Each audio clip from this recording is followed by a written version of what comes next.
દરેક નીતિની સામે કાયદાની રીતે ઊભો રહેતો SSK ન્યૂઝ ચેનલ।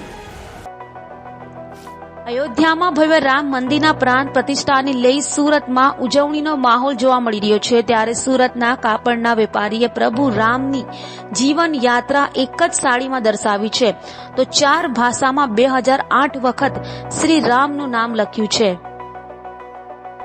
અયોધ્યામાં રામલલ્લાની પ્રાણ પ્રતિષ્ઠાને લઈ સુરતના કાપડ વેપારીએ અનોખી સાડીઓ તૈયાર કરી છે। કાપડના વેપારી દ્વારા એક જ સાડી પર આખી રામાયણ તૈયાર કરી છે, જેમાં પ્રભુ શ્રી રામના વનવાસથી લઈને ફરી અયોધ્યા પધારી રાજ્ય અભિષેક સુધીની ચિત્રાત્મક સાથે અદ્ભુત સાડી તૈયાર કરી છે। સાથે 2008 વખત સાડી પર 4 જુદી જુદી ભાષામાં શ્રી રામ પણ લખવામાં આવ્યું છે। ત્યારે આ સાડીને પહેરવા કે ભગવાનને ઓઢાડવા નહીં, પરંતુ યાદગાર અને મંદિરમાં દર્શન માટે રાખવા બનાવવામાં આવી છે।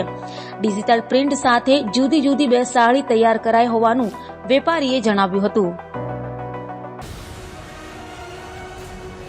દરેક નીતિની સામે કાયદાની રીતે ઊભો રહેતો SSK ન્યૂઝ ચેનલ।